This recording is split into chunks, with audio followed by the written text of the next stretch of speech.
بسم اللہ الرحمن الرحیم۔ دعا کی فضیلت۔ اسلام میں دعاؤں کی بڑی اہمیت ہے، اور یہ دعائیں مسجد اور مدرسہ، ولادت اور وفات اور دکھ سکھ تک محدود نہیں، بلکہ اسلام میں دعاؤں کا استعمال بہت زیادہ ہے۔ عبادت کے موقع پر بہت سی دعائیں پڑھی جاتی ہیں۔ ان کے سوا بھی بہت سی خاص دعائیں ہیں جن کو الگ الگ وقتوں میں پڑھنے کی تعلیم اسلام نے دی ہے، جیسے خوشی کے وقت کی دعا، غصے کے وقت کی دعا، آئینہ دیکھنے کی دعا، سلام بھیجنے والے کے لیے دعا، نیا پھل دیکھ کر دعا، نیا چاند دیکھ کر دعا، نیا کپڑا پہننے کی دعا، بارش کی دعا، مسجد میں جانے آنے کی دعا، گھر اور بازار میں جانے کی دعائیں، بیت الخلاء کی جگہ داخل ہونے اور نکلنے کی دعائیں، سونے اور جاگنے کی دعائیں وغیرہ وغیرہ۔ اس طرح کی بہت سی دعائیں اسلام نے بتائی ہیں، اور نہ صرف بتائی ہیں بلکہ ان کا شوق دلایا ہے اور ان کی فضیلتیں بیان کی ہیں۔ عربی زبان میں دعا کا مطلب ہے مانگنا، پکارنا، اور شریعت کی اصطلاح میں اللہ سے مانگنا اور اس کو مدد کے لیے پکارنا۔ اللہ سے دعا کسی بھی زبان میں کر سکتے ہیں۔ خاص وقت کی دعائیں انہی لفظوں میں کرنی چاہیے جو قرآن اور حدیث کی کتابوں میں ہیں۔ ان میں کسی بھی طرح کی کبھی زیادتی نہیں کرنی چاہیے۔ کوئی دعا لفظ یا معنی کے اعتبار سے چاہے کتنی ہی اچھی کیوں نہ ہو، لیکن شریعت میں اس کا کوئی ثبوت نہ ہو تو وہ من گھڑت ہے۔ اس لیے ایسی دعاؤں سے بچتے ہوئے خالص قرآن اور حدیث کی دعاؤں کو ہی اپنانا چاہیے۔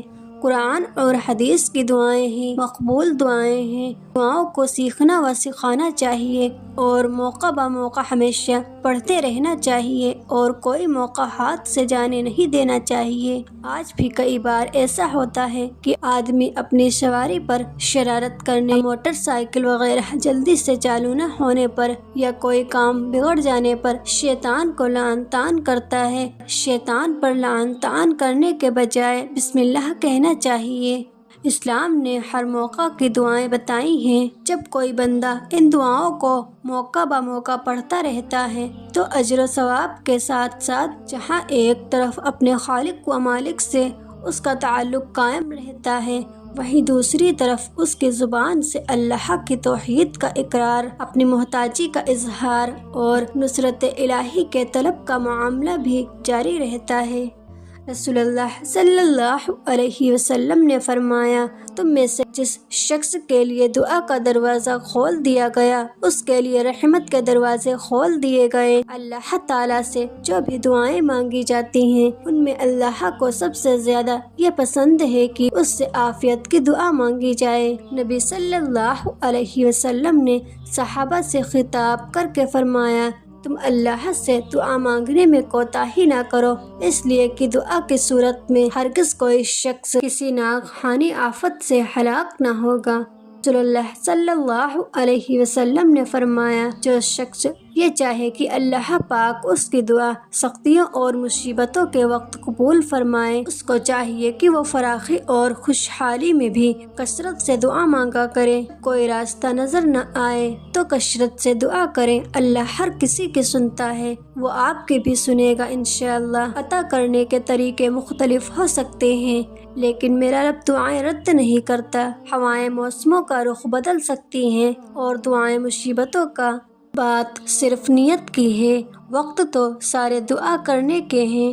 3 آدمیوں کی دعائیں قبول نہیں ہوتی، پہلا جو حرام مال کھاتا ہو، اور دوسرا جو کثرت سے غیبت کرتا ہو، تیسرا جو مسلمانوں سے حسد رکھتا ہو۔ اگر کسی کو کچھ نہیں دینا ہے تو اسے اچھا وقت اور دعا دو، کیونکہ آپ دی ہوئی ہر چیز واپس لے سکتے ہیں مگر کسی کو دیا ہوا اچھا وقت اور دی ہوئی دعا واپس نہیں لے سکتے۔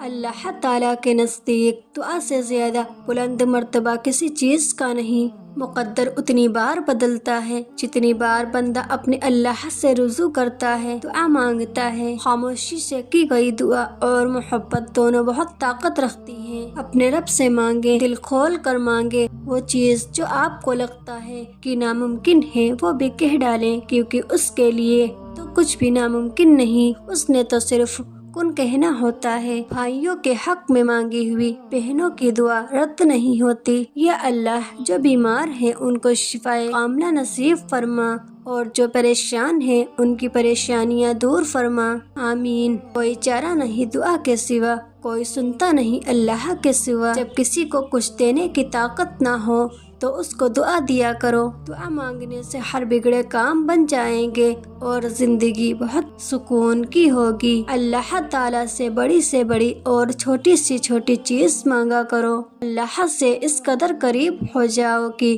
دعا مانگو آپ اور فرشتے آمین کہیں۔ میرا اللہ ہی ہے جو میری خاموشی سے مانگی ہوئی دعائیں سن لیتا ہے۔ یا اللہ ہمیں اتنا خوف دے کہ آپ کا خوف گناہ کرنے سے پہلے ہی روک دے، آمین۔ ہمیں دیندار اور نیک شوہر عطا فرما، آمین ثم آمین۔